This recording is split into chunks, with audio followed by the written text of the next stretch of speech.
Kuna faida yoyote kupitia hicho chama ulichopo umezipata? Faida zipo nimezipata kupitia huu umoja wa ITA. Faida nimezipata. Kama vile huduma hii nimepata faida kwa sababu pale nilipojiunga na huu umoja nimeona ni umoja ambao kwanza unasaidia waimbaji, ina promote waimbaji ili wafike sehemu ambapo walikuwa hawajawahi kufika.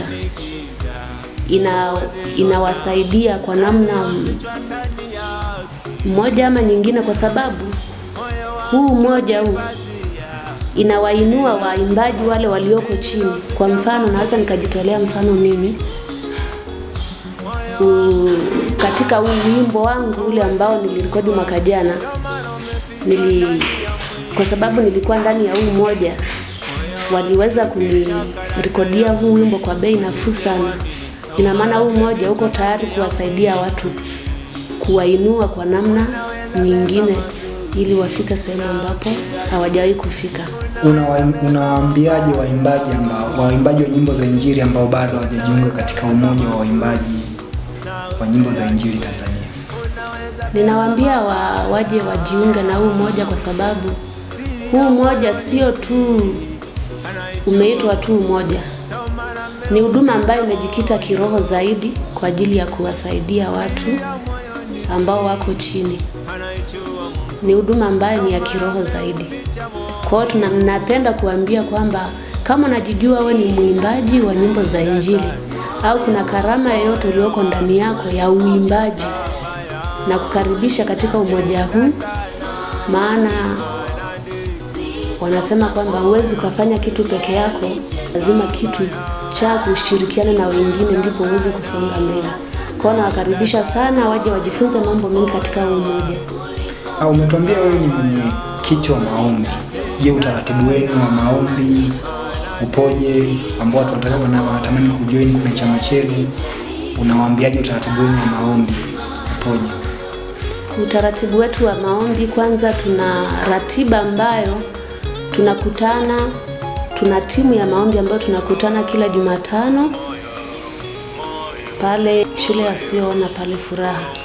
Ninawakaribisha kama una wito wa kuombea hii huduma ya uimbaji. Ndio maana nimetangulia kusema kwamba hii huduma ni ya kiroho zaidi. Kama unajua wewe ni mwimbaji wa nyimbo za Injili, ninakukaribisha.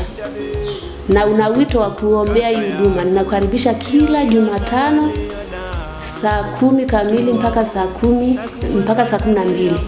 Tunafanya hiyo huduma, tunajifunza neno la Mungu, pia tunajikita na maombi kuombea hii huduma ya uimbaji. Sio tu Tabora hapa, naomba kitaifa yani. Okay, sawa. Natamani kujua mpaka sasa hivi una matarajio gani kupitia kazi yako ya uinjilishaji kupitia nyimbo za Injili? Matarajio ni kuona huduma yangu ikikua, na sio kukua, ni kuona watu wanafikiwa na ujumbe ulioko ndani, watu wafikiwa na hii huduma sehemu mbalimbali. Sio tu Tabora, ni sehemu mbalimbali watu wafikiwa na hii huduma ninayofanya. Penzi watazamaji watapenda kufahamu unapatikana katika platform gani? YouTube, Facebook, Instagram? Mimi ninapatikana YouTube, ninapatikana pia Facebook na Instagram pia napatikana kule. Kwa majina gani? Kwenye YouTube napatikana kwa Maria Mambo. Ukiandika Maria Mambo unanipata moja kwa moja pale YouTube. Na ukienda Facebook pia andika Maria Mambo, hapo utakuwa umenipata pia. Na Instagram vile vile Maria Mambo utanipata. Maria Mambo. Ndio. Unawaambia nini waumini ambao unaabudu nao pamoja hapo KKT mjini kati? Napenda kuambia watambue vipawa vya watu. Unajua katika ndani ya kanisa kuna vipawa vipo vingi.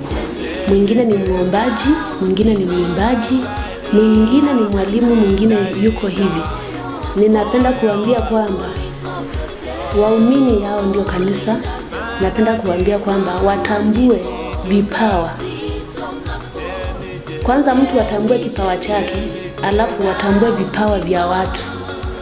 Unawaambiaje familia yako kupitia kazi yako ya uamirishaji? Familia yangu napenda kuwashukuru kwa sababu ndio wanayonipa kampani katika huduma hii. Cha kwanza niweze tu kumshukuru tu mume wangu, maana yeye ndiye amenifikisha mahali hapa nilipo. Yeye ndio amenipa support na kunifikisha hapa. Maana mume kama mume asipokupa ruhusa ya kufanya hichi kitu, au asingekuwa na ule na yeye wito wa kusema kwamba ananiruhusu kufanya, nisingefikia hapa. Kwa cha kwanza namshukuru yeye pamoja na familia yangu nzima kunisupport ili kazi ya Mungu isonge mbele. Neno la mwisho kabisa kwa marafiki zako, majirani zako, watu wanaokuzunguka, jamii yako, unawaambia nini kupitia kazi yako ya kuinjilisha kupitia nyimbo za Injili? Ninawaambia kwamba wapende kusikiliza kazi ambayo ninayoifanya, pia watambue kwamba ninafanya kazi hii ya Mungu, wapate kunifuatilia. Pia ninawakaribisha kama kuna watu ambao wanahitaji kujiunga na kwaya, kujiunga na uimbaji, ninawakaribisha tuweze kufanya kazi ya Mungu ili kazi ya Mungu iweze kusonga mbele. Asante sana. Nadhani tumesikia mengi kupitia mgeni wetu hapa, na mtangazaji wako ni yule Shimmy Pix.